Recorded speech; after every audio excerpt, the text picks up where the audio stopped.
The the first round of the 2020 brand split shakeup is in the books. And yes, have the New Day split in this draft?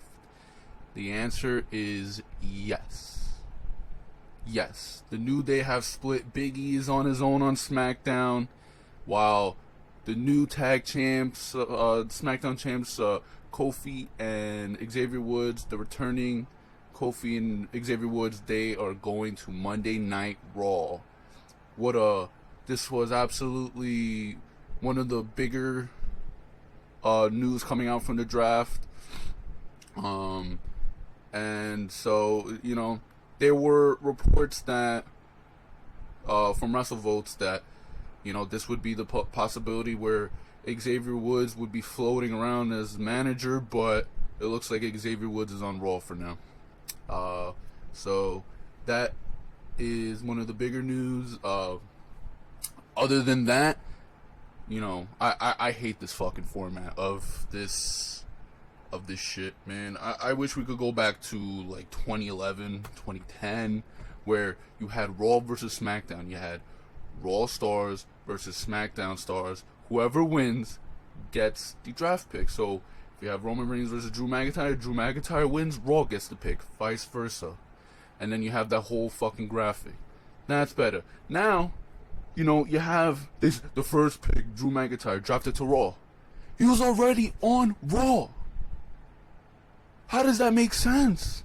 I hate this format. Most of it was just people staying on their own brands. So I'm going to give you the whole, including Saturday's updated version of people who weren't drafted and they've now signed to a brand. So I'm going to give you what you actually really care about and who moved brands. So obviously I said, Big E stayed on SmackDown and Xavier Woods and Kofi Kingston, they went to Raw. So let me tell you who else changed brands. Seth Rollins went to SmackDown. AJ Styles went to Monday Night Raw. Now, I don't know what the hell happened there. I guess this was to get away from Paul Heyman, because now Paul Heyman's on SmackDown, so that's probably what it is. Naomi went to Raw, so hopefully she'll get a chance to shine. Bianca Belair went to SmackDown. She actually got moved, so I guess you'll see the vignettes to start there on SmackDown. Interesting, but I don't think Jimmy Uso was in the draft pool because he's injured, so I don't know, but Jey Uso alone is on SmackDown, so I don't know what the hell. Hopefully they don't get split up because they're a great tag team. Oh my god. Dominic Mysterio and Rey Mysterio are moving to SmackDown with Seth Rollins. I hope this shit doesn't continue. I didn't even check to see, but hopefully, we do get that Buddy Murphy versus Seth Rollins, but that should be a great match, but no more Dominic and Rey Mysterio shit. And obviously, I'm a big fan of Dominic Mysterio, so I have great hope in him. I think he's really talented. Miz and Morrison, they moved to Raw. I don't know. They're just irrelevant. They're irrelevant. Miz is nobody. John Morrison is nobody. They botched John Morrison in his return. Dana Brooke is officially on Monday Night Raw. She moved without fucking, no explanation. So she's officially a Raw person. Otis and Tucker, Heavy Machinery, they're officially split. I don't know why they're breaking up tag teams. They need tag teams. Why the hell are you splitting more tag teams? I don't get it. I don't know if Andrade was in this pool or not. I don't think so. But okay, so they had the free agents, and pretty much I think everyone stayed on their. Oh, Buddy Murphy went to SmackDown, so hopefully you'll get Seth Rollins versus Buddy Murphy. That should be a great match. And I joked around because Humberto Carrillo, like, no one wanted him, but he signed to Raw, so who gives a shit? Tucker went to Raw. I think Lucha House Party split up because Kalisto alone is drafted to SmackDown. Who really gives a shit? And Drew Gulak is officially a Raw member. So they moved him without any explanation, but he's officially a Raw person. So that was essentially it. That's who got drafted where. Now let's get on with the show review. So I ranted on that stupid draft. I think it's stupid what they're doing, but so I might as well start off with. So alright, so hold on. So let's do this in order a little bit. Big E versus Sheamus was the first match of the show. I thought it was brutal and gruesome. I guess Big E was bleeding. Like he was actually bleeding because WWE doesn't really like blood, so I think he was actually bleeding. I think it was from the glass when there was blood. Now whether it's real or not, I don't know. I think it's real because they don't like to they don't like to use blood and shit. So, but Big E got the big W on the Sheamus. With him being on SmackDown alone, Big E's gonna get that big mega push. He's gonna be that singles guy. Now people are saying, what if he dethrones Roman Reigns at like WrestleMania or some shit? He wins at the Royal Rumble. I don't know. I don't know. I don't know if Big E should be Money in the Bank because Otis ain't cutting it. So nobody, fucking Otis, man. But yeah, Big E, he's that big guy and he's got personality, and so I think he's got a great future coming up. New Day split. So after that, they had Jay Uso in the ring, but then they went to Big E after the match. You had Kofi Kingston surprising Big E, and then you had Xavier Woods, who looked jacked. He looked like he worked out and shit. He showed up surprisingly to Big E. The New Day were reunited for the night, and so they returned and they were hyped, and they had a tag title opportunity later on the night versus Shinsuke and Cesaro, and they ended up winning the titles. So New Day are champs again, but then they got sent to Raw now. Street Profits are on Raw, so hopefully they unite. They merge the tag division, the titles, because this is awful. I mean, you just got rid of Heavy Machinery. You got rid of one of your last tag teams, and now they're gone. So I don't know what they're doing with that.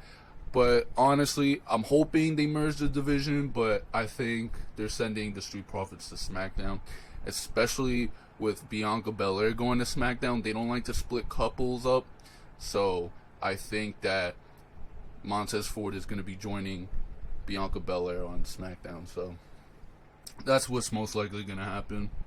So then you had that. So you had those two matches. Then you had Jay Uso was in the ring, and he's waiting for Roman Reigns' response. And I guess we knew that it was going to be a Hell in a Cell match, but then there was another stipulation, and I love this Roman Reigns, but so he was doing his little shtick, and he was talking about family, he did a quote, this and that. It will be inside Hell in a Cell in an I Quit match. Either stipulation made sense, but they're combining the stipulations. I don't know how I feel about that. I don't know. I don't know. I mean, I guess, sure, but whatever. I don't know. I don't know what they're trying to do. It's like they're trying to redeem themselves from last year. So, I don't know. That's Jey Uso versus Roman Reigns, I Quit match. Obviously Roman Reigns is going to win that. So, it's going to be good stuff. I think you're having 3 Hell in a Cell matches this year. So, check this out. So, then we might as well talk about the other one. I don't know what. Oh, God. So, being advertised this week was Bayley versus Sasha Banks for the women's title. Now, I don't understand. I think WWE does this. Alright, so there were reports from WrestleVotes that Sasha Banks and Bayley were not only going to be in Hell in a Cell for the title at Hell in a Cell, but they were going to be the main event. So, even if you didn't see you didn't see the spoilers, you didn't see the news, you didn't go on the dirt sheets, you would have to say, what the fuck, Sasha Banks and Bayley on this show? Something's gonna happen. And so it did. So Bayley cheated. She hit Sasha Banks with a chair and got herself disqualified. And so this set up for Sasha Banks versus Bayley inside Hell in a Cell at Hell in a Cell for the women's title. So I don't know what was the purpose of it. You could have done this in a segment, but I think WWE loves rematches so goddamn much that they had to do this shit. They just had to. I don't know why, but they did. So whatever. That's set up for that.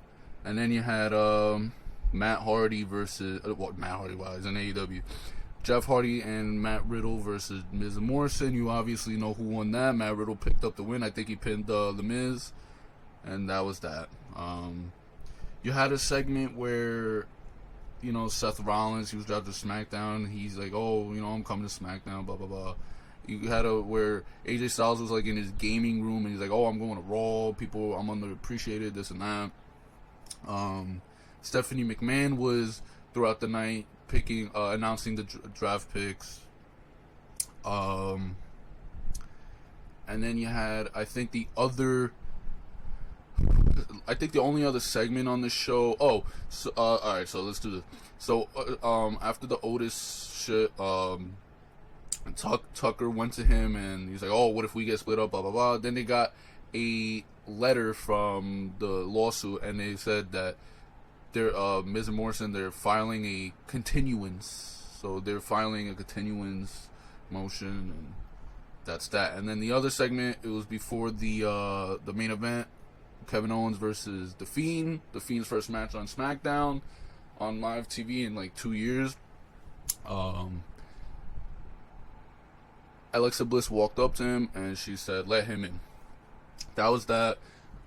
And then you had the main event, and then you had The Fiend eventually beat Kevin Owens, and then after you see Kevin Owens battered in the ring. Alexa Bliss comes out and they're like staring at each other. So obviously there's an alliance there. We'll see where this goes. But other than that, I think that was pretty much all the matches. And I hate this fucking draft format, dude. I really do. It makes absolutely no sense, man. I'm not saying it doesn't make sense to keep your champions. I'm saying, why the hell are we drafting people already on the fucking brand? Just draft people who are switching brands. That's it. I don't get it. I don't get it. It made sense when when there wasn't a brand split and you want to put people on shows.